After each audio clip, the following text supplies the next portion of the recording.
हाग्रामा महिलारिया सासे वान मैन आर्मी आरो थांनाय 17 बोसोराव हाग्रामा महिलारिया वान मैन आर्मी बायदि खामानि मावबोदों आरो हाग्रामा महिलारिनि थाखाय गुबुन दैदेनगिरिफ्रा जेबो नङा आरो बे बाथ्राखौ नोंथांमोना जोंखौ बुंदों एबा जोंनिफ्राय बानायना बुंदों होननानै दासान नंगौ बे बाथ्राखौ जों बुङाखै बे बाथ्राखौ बुंदों बिटिआरनि गाहाय मावफुं सोद्रोमा प्रमद बर' बिथाङा नंगौ दिनै खौरांगिरि मेलनि गेजेरजों हाग्रामा महिलारि बिथांखौ थांनाय 17 बोसोराव वान मैन आर्मी बायदि खामानि मावबोदों आरो गुबुन दैदेनगिरिफोरा हाग्रामा महिलारिनि थाखाय जेबो नङा होननानै बे बाथ्राखौ खौरांगिरि मेलनि गेजेरजों दिनै रोखा बुंथिदों बिटिआरनि गाहाय मावफुं सोद्रोमा प्रमद बर' बिथाङा नंगौ बिथां प्रमद बर' बिथाङा दिनै खौरांगिरिनि गेजेरजों बिपिएफनि गाहाय हाग्रामा महिलारि बिथांखौ थामहिनबा बारग' बिटिसिनि बारग' गाहाय मावफुं सोद्रोमा हाग्रामा महिलारि बिथांखौ थांखिनानै दिनै गोबां अजद दैखांदों बिटिआरनि गाहाय मावफुं सोद्रोमा बिथाङा आरो बिटिआरनि गाहाय मावफुं सोद्रोमा प्रमद बर' बिथाङा फोरमायबावदों एबा सोंखारिबावदोंदि हाग्रामा महिलारि बिथाङा थांनाय 17 बोसोराव मा खामानि मावबोदों जाय खामानिखौ एबा बिटिसि आरो आथिखालनि प्रमद बर'नि 2 बोसोराव जा खामानि मावबोदों बैबायदि खामानिखौ 17 बोसोर सरकार सलायनानै जेबो खामानि मावबोनो हायाखै होननानै अजद दैखांदों आथिखालनि बिटिआरनि गाहाय मावफुं सोद्रोमा प्रमद बर' बिथाङा लोगोसे गोख्रों रावजों चेलेन्ज लाबावदोंदि जुदि आथिखालनि 2 बोसोराव जाखिनि खामानि मावदों एबा प्रमद बर'नि दैदेननाय सरकारा 2 बोसोराव जा खामानि मावदों बेखौ जुदि नायनोब्ला चेलेन्ज लादोंदि थांनानै एबा लानानै थांगोन बै जायगायाव जाय जायगायाव प्रमद बर'आ खामानि मावदों बैफोर जायगायाव बिपिएफनि दैदेनगिरिफोरखौ लांनो हानायनिबो गोहो दं होननानै दिनै खौरांगिरि मेलनि गेजेरजों आथिखालनि बिटिआरनि गाहाय मावफुं सोद्रोमा प्रमद बर' बिथाङा गोख्रों चेलेन्ज लादों नंगौ आरो बिथाङा गोख्रों रावजों फोरमायबावदों जे आथिखालाव इउपिपिएल सरकार एबा प्रमद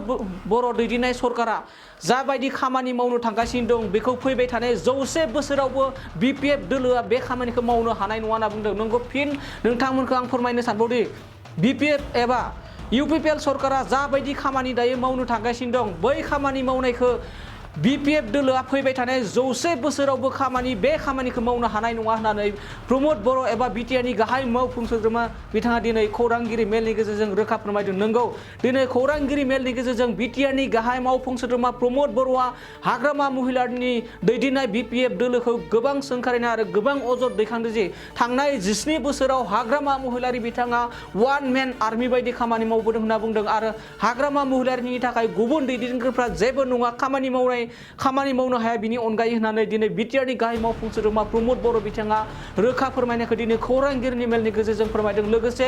फैबाय थानाय समाव इउपिपिएल दोलो एबा इउपिपिएल सोरखारा जाबायदि खामानि मावनो थांगासिनो दं बै खामानिफोरखौ बिपिएफ दोलोआ 100 बोसोर थाब्लाबो मावनो हाया होननानै दिनै चेलेन्ज लादों बिटिआरनि गाहाय मावफुं सोद्रोमा प्रमद बर' बिथाङा बिदिब्ला फै जों प्रमद बर' बिथाङा हाग्रामा महिलारि बिथांखौ मा चेलेन्ज लादो आरो माबायदिहै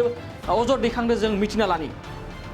हाग्रामा महिलारी वान मैन आर्मी हिसाबे सरकार चलाई आसिले आरो बाकी कारो एको नासिले हितु गणतंत्रत केতিয়াও হ'ব নোৱাৰে ভাৰতবৰ্ষ বিশ্বৰ ভিতৰত সৰ্ববৃহৎ গণতান্ত্ৰিক দেশ হয় তেনেকুৱা সৰ্ববৃহৎ গণতান্ত্ৰিক দেশ এটাত আজি যদি তেখেতসকলে কয় যে ইটো যদি এনজিঅ চলাইছে এতিয়া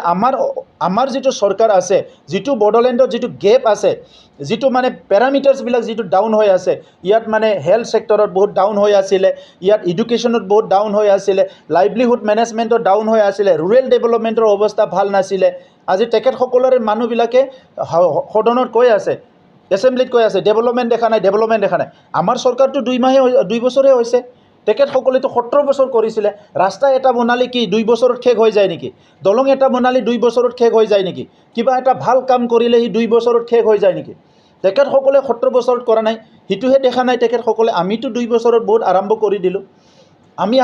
দিলোঁ ইতিমধ্যে বহুত কাম তেখেতসকলে যদি আমাৰ লগত যাব বিচাৰে আমি লৈ যাব পাৰোঁ তেখেতসকলক সো এই কাৰণে আজি যিবিলাক সাস্টেইনেবল কাম হৈছে তেখেতসকলে এই কামবিলাক দেখা নাই আৰু ইয়াত আজি ইউএনডিপি আজি আমাৰ লগত কাম কৰিবলৈ আহিছে যিটো অল ওভাৰ ৱৰ্ল্ড তেখেতসকলে কাম কৰি আছে ভিজন ডকুমেণ্ট প্ৰিপেয়াৰ কৰিছে গভৰ্ণমেণ্ট অফ ইণ্ডিয়াৰ লগত কাম কৰি আছে তেখেতসকলে বহুত ষ্টেটৰ লগত কাম কৰি আছে আমাৰ লগতো কৰিছে ইউনিচেফ আমাৰ লগত কাম কৰিছে আজি অল ওভাৰ ৱৰ্ল্ড ইউনিচেফে কাম কৰি আছে হেল্থ সেক্টৰত চিলড্ৰেনছবিলাক কেনেকৈ মানে নিউট্ৰিচিয়াছ মানে নিউট্ৰিশ্যনটো মানে দিব পাৰে বিভিন্ন সেক্টৰত তেখেতসকলে কাম কৰি আছে আজিম প্ৰেমজী ইউনিভাৰ্চিটি আজি আমি স্কুলবিলাক টিচাৰ ট্ৰেইনিং হোৱা নাছিল অফিচাৰবিলাকৰ ট্ৰেইনিং ক'তো নহয় চ' তেখেতসকলৰ কেনেকৈ মানে ষ্ট্ৰেংথেন কৰা হ'ব কোৱালিটি কেনেকৈ ডেভেলপ কৰিব সেইকাৰণে আজি আজিম প্ৰেমজী ইউনিভাৰ্চিটিৰ MOU চাইন কৰি আমাৰ অফিচাৰসকলৰ ট্ৰেইনিং হৈ আছে অফিচাৰসকলক আজি আমি ষ্ট্ৰেংথেন কৰি আছোঁ তেখেতসকলৰ কেপাচিটি বিল্ড আপ কৰি আছোঁ টিচাৰসকলৰ ট্ৰেইনিং কৰি আছোঁ আমি আজিম প্ৰেমজীৰ লগত তেনেকুৱা টাটাৰ লগত আমি কাম কৰিছোঁ আগষ্টৰ লগত ছায়েন্সৰ ওপৰত কাম কৰি আছোঁ যিটো নেকি BPF-এ অহা 100 বছৰতো চিন্তা কৰিব নোৱাৰিব আজি আমাৰ ছায়েন্সত আমি বহুত তলত পৰি আছোঁ সেই ছায়েন্সটো উঠাবৰ কাৰণে আগষ্ট ফাউণ্ডেশ্যনৰ লগত আমি কাম কৰি আছোঁ ইতিমধ্যে ইনফোচিছে 10 কোটি টকা আমাক মানে আমাৰ অঞ্চলৰ কাৰণে গ্ৰাণ্ট কৰিছে ইনফোচিছ কোম্পানীয়ে ছায়েন্সটো যাতে ইয়াত ডেভেলপ কৰিব পাৰে আমিও অলপ পইচা দি পেলাই সেইটো আগুৱাই নিব বিচাৰিছোঁ बाक्सा जिल्लानि गुड शेफार्ड नेशनेल स्कुलाव फोरोंगिरिनि गोनांथि जादों बे फरायसालियाव दासान्दि इंराजि सानखान्थि फिजिक्स केमिस्ट्रि आयदानि थाखाय 7 फोरोंगिरिफोरनि गोनांथि जादों बेफोर आयदानि थाखाय बिजाथिफोरा MA MSc BEd आरो DLED थानाय जानांगोन लोगोसेयैनो सायख'जानाय बिजाथिफोरनो दानबान्थाखौ 10 निफ्राय 20,000 रां 10 निफ्राय 30,000 रां आरो 8 निफ्राय 14,000 रां होनाय जागोन गोसो गोनां बिजाथिफोरा गुड शेफार्ड नेशनेल स्कुलनि नैबे मबाइल नम्बर 600004388282 आव WhatsAppनि गेजेरजों फोरमान बिलाइखौ दैथायहरनो हागोन नङाब्ला नैबे मबाइल नम्बर 7086283946 आव थोंजोङै कल खालामनानै सुलाद लानो हागोन बिजाथिफोरा गाव गावनि फोरमान बिलाइखौ थाबैनो दैथायहरनांगोन आरो फैगौ 9 एप्रिलाव बिजाथिफोरनि आनजाद जागोन